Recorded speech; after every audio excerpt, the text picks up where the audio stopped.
단순히 율법을 지키지 않으면 너는 죄인이고 잘못된 사람이야 라고 말하고 싶은 것이 아닙니다. 주님께서 우리에게 말씀하고자 하시는 이 계명이라는 것은 단순히 명령으로 끝나는 것이 아닙니다. 약속이자 부탁입니다.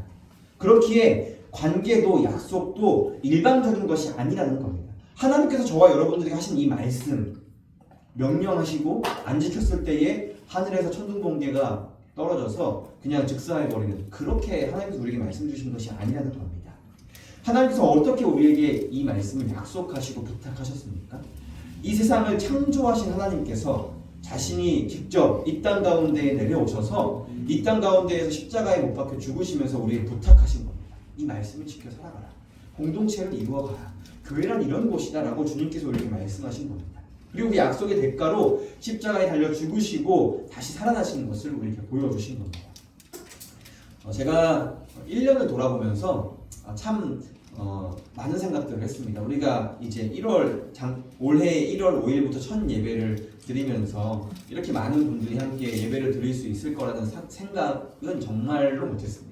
그래서 우리가 끝까지 잘 할 수 있을까 하면서 이런 생각들을 가족들과 또 몇몇 분들과 함께 이런 이야기를 나눴습니다. 근데 이 품론교회를 시작하면서 에베소서 강해와 레위기 강해 두 개를 일단 시작해보자 라고 제가 이 마음을 가지고 여러분들에게 말씀을 전하지 않았습니다. 근데 한 해를 돌아보니까 너무 잘했다 생각을 들었습니다. 예배에 대해서, 공동체란 어떤 것인지에 대해서 여러분들과 함께 나누고 생각할 수 있는 시간들에 대해서 일단 저에게 너무 좋았고, 또 여러분들과 한 분 한 분 이렇게 전화로 또 신방하면서 이야기를 나눠보니 여러분들에게도 큰 은혜가 있었던 것 같아서 너무 감사했습니다. 그래서 정말 우리 교회에, 그리고 개척을 시작한 우리 교회에 너무 알맞는 말씀이었다라고 생각이 듭니다. 그리스도와의 교회와의 관계, 예수님께서 이 땅 가운데의 교회를 세우시기 위해서 바로 이 일들을 하셨습니다. 내가 너희를 위해 죽었다. 너희가 교회를 개척해야 되는, 이 공동체를 모여야 하는 이유가 무엇이었겠냐 라고 말씀하시면서 정말 큰 은혜가 되었습니다.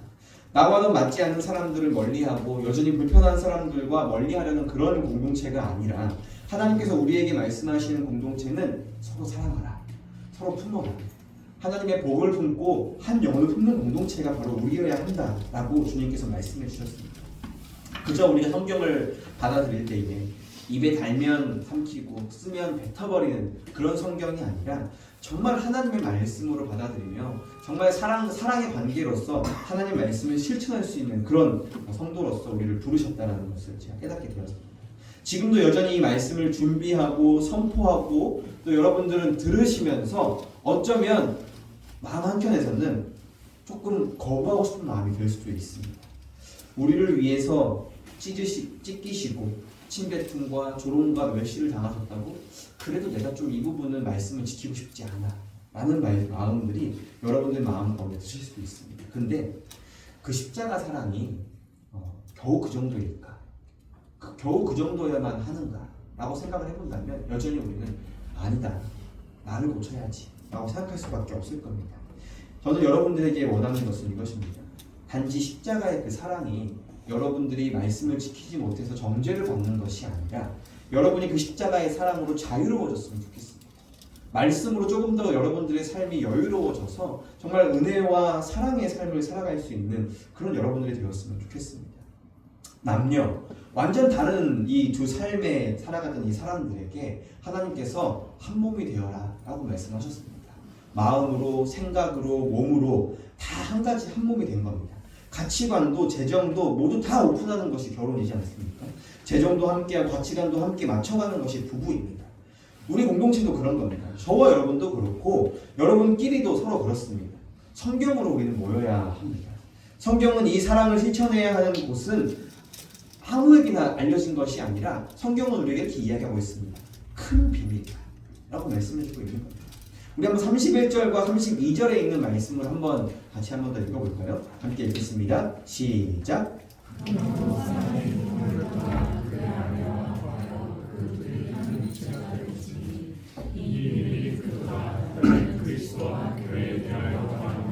아멘. 바울은 이렇게 이야기합니다. 나는 그리스도와 교회에 대하여 말했다. 이게 정말 중요한 겁니다. 제가 잠깐 서론에서도 언급했지만 제가 오늘 말씀을 설교할 때에 가장 기초로 기본으로 두고 있는 터가 바로 이것입니다. 가장 중요한 기준. 바울은 나는 그리스도와 교회에 대해서 말했다고 이렇게 이야기하고 있습니다. 단순히 여러분들에게만, 각각에게만, 어떤 상황과 환경이 맞는 사람들에게만 이 말씀을 했다라고 말하는 것이 아니라 여러분들에게, 그리고 교회라는 공동체에게 저는 이 이야기를 하고 있는 겁니다 라고 말하고 있는 겁니다. 왜 그러면 굳이 부부나 가족이라는 어떤 이런 예를 들어서 이야기를 했을까? 그것이 뗄래야 뗄 수 없는 관계이기 때문입니다. 그것이 바로 너희들이 교회를 생각해야 되는 마음이다라고 이야기를 하는 겁니다.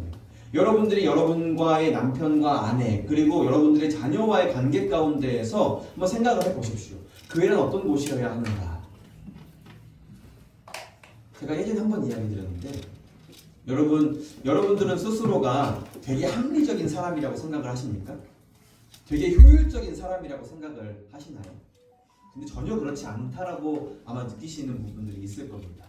만약 우리가 인간으로 살아갈 때에 단순히 잘하고 능률적이고 효율적인 일들만 한다면 우리는 내 자녀가 아니라 공부를 아주 잘하는 다른 집 자녀에게 투자를 해야 되는 겁니다. 그래야 세상이 더 훌륭하고 아름다워질 수 있기 때문이죠. 근데 내 자녀가 공부를 못해도 우리는 학원에 보냅니까? 안 보냅니까? 네, 보내시죠? 그런 겁니다.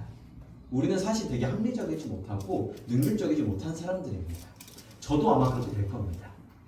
우리가 어떻게 하나님의 나라를, 이 교회를 대해야 되는가? 단순히 잘하는 것, 좋아 보이는 것, 연약해 보이지 않는 것만 선택하는 것이 우리가 교회를 선택하는 그런 방식이 아니라, 하나님께서 이 교회를 세우시길 원하셨구나 라는 마음들이 여러분 마음 가운데 있다면 함께 그 교회를 세워나가는 겁니다.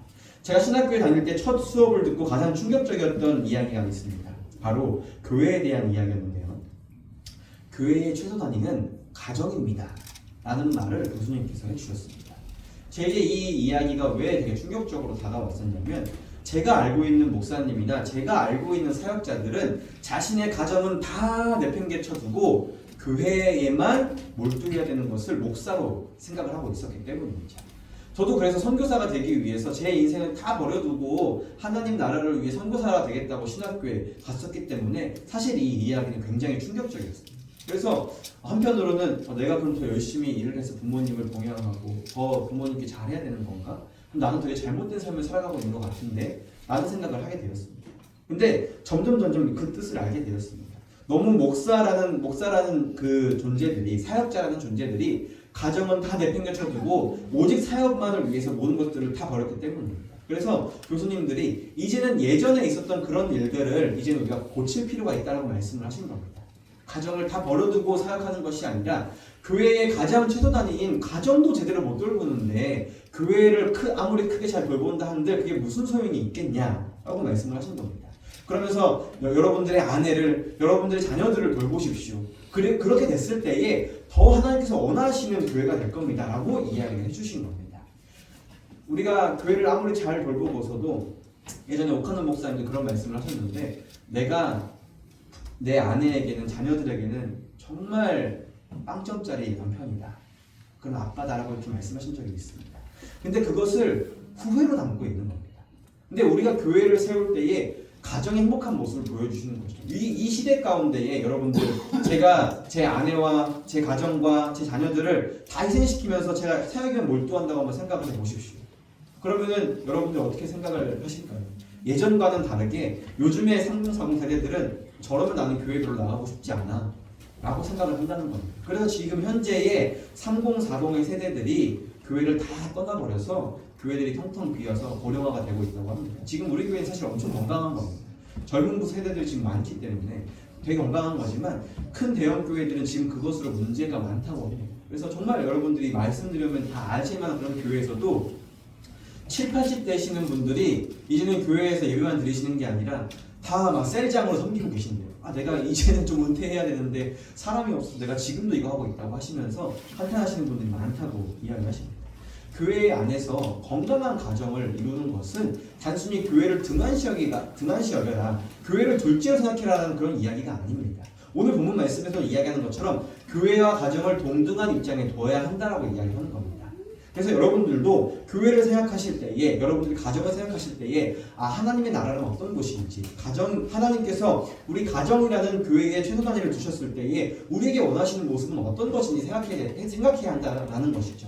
단순히 나만 교회에 잘 나오고 끝나는 것이 아니라 내 자녀들을 어떻게 하면 신앙적으로 잘 기를 수 있을지 그것을 함께 고민하면서 우리가 함께 교육하고 성장시켜 나아가는 것이 우리에게 필요하다는 겁니다.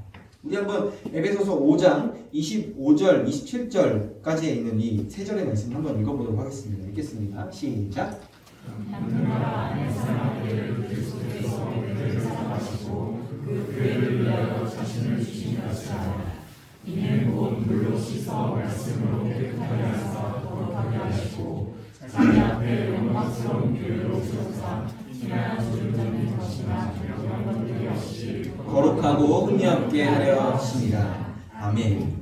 바울이 이야기했죠. 나는 누구에게 말한다고요? 그리스도와 교회에 대하여 말한다. 나는 너희들에게 이야기한다라는 겁니다.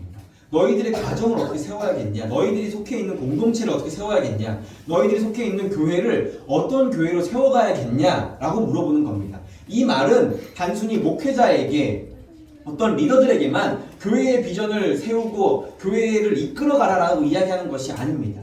함께 너희들이 교회를 어떻게 세워가야겠는지, 어떤 교회를 만들어가고 싶은지에 대해서 물어보고 있는 겁니다. 그러므로 성도들은 교회 안에서 절대로 방관자가 될 수 없는 겁니다.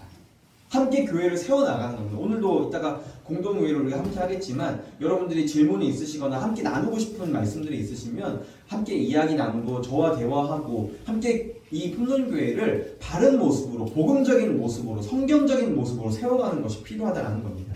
우리가 맺는 모든 관계는 나와 주님과의 관계처럼 해야 한다라고 지금 성경은 이야기하고 있는 겁니다. 자신을 깨끗하게 해라. 영광스러운 교회의 모습을 지키도록 거룩하고 흠이 없게 해라라고 이야기를 합니다. 여기 있는 부분 말씀 가운데에 조금 제가 이해되지 않았던 말씀이 있습니다. 티나 주름 이런 것들이, 이 구김들이 펴질 수가 없는데, 27절에 이전에 한번 보실래요? 티나 주름 잡힌 것이나 이런 것들이 없이라고 이야기를 하고 있습니다. 여러분들 종이 구겨보셨죠? 다리미로 아무리 다려도 그게 주름이 다 펴지나요? 조금 빳빳해질 수는 있어도 그 주름이 그대로 남아있는 것을 우리가 볼 수가 있습니다. 절대 없앨 수 없다는 것이죠. 구겨진 종이를 다시 펴도 그 구김과 주름들은 펼 수가 없습니다. 아무리 펴도 자국은 남아있습니다. 그래도 하나님께서 우리에게 뭐라고 말씀하시는 겁니까? 불가능해 보여도 해야 한다라고 말씀을 하고 있는 겁니다. 사람들끼리 모이는 것, 비전을 향해 나아가는 것, 건강한 교회를 세우는 것, 교회가 타락하지 않고 재정적으로 투명할 수 있는 것, 할 수 없는 것처럼 보여도 해야 한다라고 성경은 이야기하고 있는 겁니다. 여전히 죄와 연약함 때문에 나와 공동체, 타인과 수많은 관계들 속에서 여러분들이 구겨지고 찢겨졌더라도 그 관계를 개선하고 회복하기 위해서 열심히 노력해야 한다는 겁니다. 이것은 단순히 명령에서 끝나는 것이 아니라 예수님께서 우리에게 말씀하시는 사랑의 부탁입니다. 그 부탁을 위해서 내가 너희들이 이것을 지킬 수 있도록 하기 위해 내가 너희를 위해 죽을게 라고 그것을 약속하신 겁니다. 그냥 좋은 관계가 되라고 말씀하시는 것은 아닙니다. 그런 관계들은 오히려 한 발 떨어져서 서로 그냥 서로에 대해서 안부를 묻지 않고 서로에 대해서 몰라야 하는 공동체일지 모릅니다. 교회라는 곳이 어떤 곳입니까? 그냥 아무런 안부도 묻지 않고 그 사람이 잘 되든 말 되든 상관없는 그런 관계가 아니라는 것이죠. 그런 좋은 관계를 여러분들이, 그런 나이스한 관계를 원하신다면 교회에 나오실 필요가 없습니다. 세상에서 더 좋은 사람들, 그런 사람, 더 훌륭해 보이는 사람들, 더 멋있고 나이스해 보이는 그런 사람들과 만나서 교제하시면 됩니다. 근데 그것이 아니라 주님께서 우리에게 원하시는 관계는 어떤 관계냐면 복음적인 관계입니다. 예수님께서 우리에게 하셨듯 우리도 교회를 위해, 우리도 서로의 이웃을, 우리의 공동체를 위해 하는 그런 관계, 바로 그것이 복음적인 관계이고 주님께서 그 관계를 원하셨다는 겁니다. 그냥 편해지는 관계를 넘어서 나와 다른 사람과의 어떤 관계 가운데에서 나를 바라보고 그 사람만을 바라보는 것이 아니라 나와 그 사람 사이에 있는, 나와 교회, 나와 공동체 사이에 계시는 예수님을 바라볼 수 있어야 한다는 겁니다. 나의 연약함을 바라보고 그 사람의 단점을 바라보는 것이 아니라 그 사이에 계시는 예수님을 바라보면서 주님께서 나를 위해, 나와 저 사람을 위해 십자가 지셨구나, 그것을 바라볼 수 있어야 한다는 겁니다. 주님께서는 이것을 두고 큰 비밀이다, 은밀한 것이다 라고 말씀해 주신 겁니다. 오늘 관계에 대해 모든 말씀은 이 문맥에 종속되어 있습니다.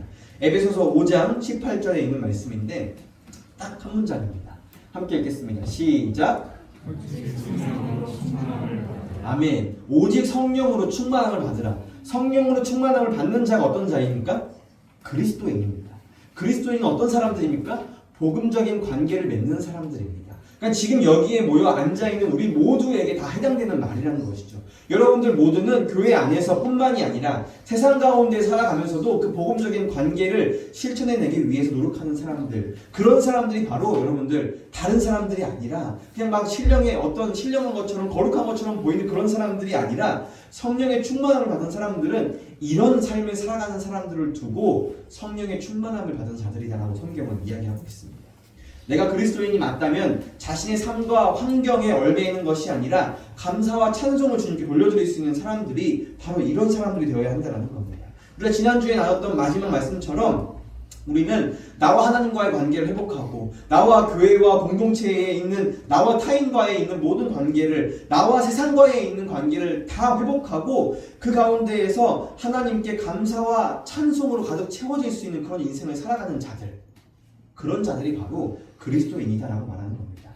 여러분들은 진짜 그리스도인이 맞으십니까? 여러분들이 맺고 계시는 인간관계, 교회와의 관계는 과연 복음적인 관계를 맺고 계십니까? 만약 여러분들이 그저 불평과 불만으로만 살아가고 계신다면 그것은 복음적인 관계는 아닐 겁니다. 서로가 서로를 사랑하게 합니다. 복음적인 관계는 부부가 서로를 사랑하듯 부모와 자녀가 사랑하듯, 그리고 자녀가 완벽하지는 못하지만 부모님을 사랑하고 찾는 것처럼 사랑하는 것이 바로 복음적인 관계입니다. 성령의 충만한 남편의 모습은 어떤 모습일까요?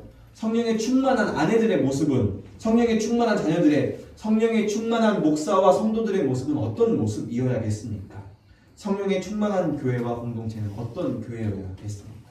전부 말하진 않아도 제가 다 이렇게 해야 됩니다, 저렇게 해야 됩니다 라고 율법적인 교훈을 여러분들에게 드리지 않아도 이미 여러분들 안에는 어떤 것이 건강하고 바른 복음인지 공동체인지 잘 알고 계실 겁니다. 목사님, 그런데 그런 마음이 안 생겨요. 수많은 사람과 사건들이 떠오르실지도 모릅니다. 이런 사건들, 저런 일들로 인해서 과연 주님, 인간관계에 교회 안에서 희망이 있겠습니까? 라고 말하실 수도 있겠습니다. 정말 그렇게 하기 힘들어요. 지금 절 좀 보세요. 제 상황들 좀 보세요. 제 주변 환경 좀 보세요. 라고 말씀하실지도 모릅니다. 처음에도 이야기했듯이 바울이 말하는 바른 관계는 그 사람이 바라보는 관계를 보는 것이 아닙니다. 그 사람이 자신의 눈으로 바라보는 것이 아니라 하나님의 시선으로, 하나님의 시야로 하나님의 나라를 이루어가고자 하는, 하나님의 공동체를 만들고자 하는 그런 것이 바로 복음적인 관계 가운데 살아가는 그리스도인이라는 겁니다. 나와 환경, 나와 어떤 사람, 나와 능력, 나의 미래에 대해서만 바라보는 것이 아니라 그 사이에 계시는 예수님을 우리가 바라볼 수 있어야 한다는 겁니다. 물론 교회 안에서 범죄를 저지르고 윤리적으로, 도덕적으로 잘못하는 것은 막아야 합니다. 투명하지 않은 재정, 말씀으로 살지 않으려는 마음에 화인 맞은 사람들 권면해야겠죠.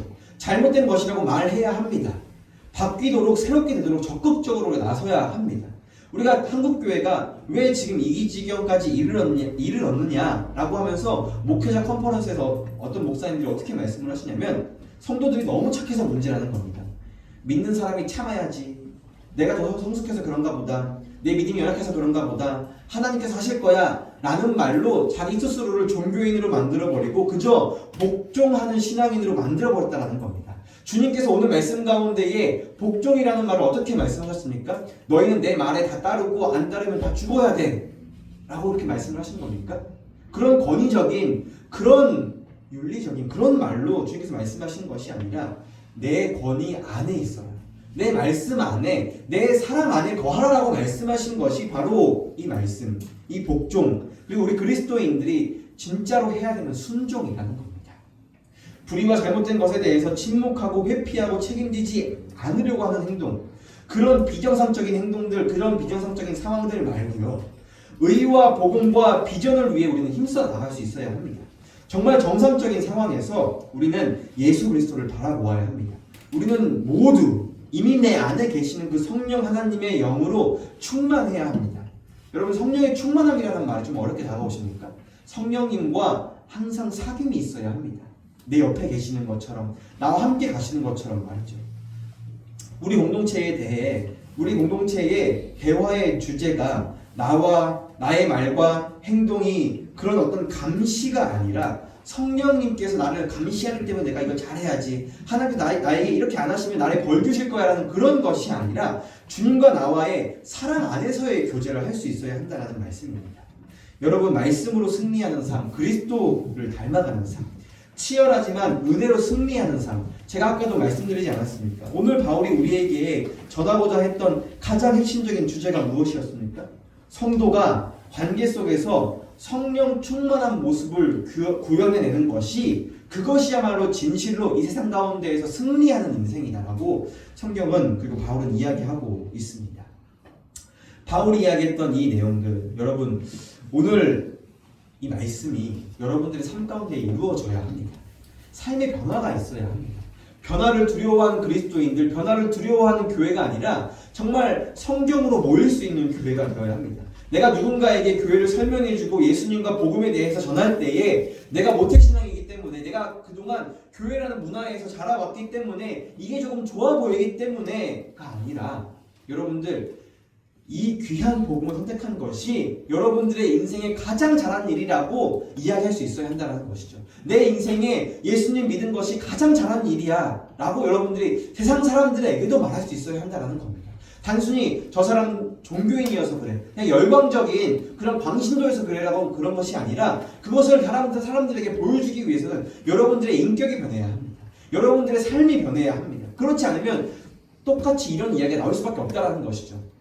교회 다니는 사람들이 더하네. 교회 다녀봤자 소용없네. 예수님은 좋으신 분인데 이 땅 가운데 살아가는 성도라는 사람들은 잘못된 사람들이네. 이런 이야기가 여전히 나오게 될 겁니다. 나는 예수님을 모르고 살았지만 저 사람을 보니, 저 사람이 평생 믿는 하나님을 보니 맞는 것 같아. 내가 지금 당장은 아니더라도, 지금 당장은 동의되지 않더라도, 지금은 내가 부족한 게 없어서 그런 생각이 안 들더라도 저 사람을 보니 내 인생의 정말 마지막에 갔을 때, 내가 정말 힘든 상황이 왔을 때에 저분을 찾아야지 라는 마음을 여러분들이 세상 사람들에게도 심어줄 수 있어야 하는 겁니다. 바울은 부모가 성경과 복음을 기준으로 하나가 되라고 이야기하고 있는 겁니다. 이 말은 무엇입니까? 교회라는 것도 이렇게 변화해야 한다는 겁니다. 우리 대한예수교 장로교 합동측에 있는 교회를 다니고 계시는 여러분들이 어떻게 해야 되는 것이냐면, 우리는 개혁주의 신앙을 배웁니다. 그냥 새롭게 하는 것이 아니라 다시 한번 본질로 돌아가는 겁니다. 다시 한번 진리로 돌아가는 겁니다. 우리가 성경이라는 것으로 모여야 한다는 것이죠. 부부관계도 똑같습니다. 야, 이게 맞으니 저게 맞으니 내가 살아보니 이게 더 옳아 보여, 이게 더 좋아 보여가 아니라, 예수님께서 이렇게 살라고 하셨잖아, 예수님께서 이 편이 좋다고 말씀하셨잖아 라고 해서 부부가 그걸로 하나가 되는 겁니다. 교회라는 것도 마찬가지입니다. 여러분들이 자녀를 교육할 때도 똑같습니다. 이 사람이 저 사람이 말하는 대로 팔랑팔랑 하면서 이리저리 따라가는 것이 아니라 성경에서 이렇게 말하고 있잖아. 우리가 성경으로 모이자. 내가 가지고 있는 가치관과 세계관과 이 모든 것들을 다 성경으로 하나로 모으자. 자녀를 교육할 때에도, 우리가 주일학교 학생들을 교육할 때에도 다른 어떤 좋아 보이는 프로그램들을 따라서 이리저리 하는 것이 아니라 아이들에게 복음을 가르치자. 기독교 세계관으로 살아갈 수 있게 하자. 이것이 우리에게 필요하다는 겁니다. 사랑하는 여러분, 한 해가 다 지나가고 있습니다. 여러분들의 2025년도는 후회와 불평과 아쉬움으로 가득하십니까? 아니면 감사할 일에 감사하며 힘든 상황에서도 주님과 동행하며 행복하게 살아가고 계십니까? 사랑하는 우리 풍년교회 성도 여러분, 예수님을 바라봅시다. 복음을 바라봅시다. 바울이 오늘 말하고 있는 것처럼 성경을 바라봅시다. 성경의 본연의 것을 가르칩시다. 나 자신에게, 우리 주변에 있는 사람들에게. 오늘 말씀처럼 가정과 교회, 그리고 모든 관계 가운데에 이 모든 것에 책임을 질 수 있는 그런 저와 여러분이 되었으면 좋겠습니다. 함께 기도하겠습니다.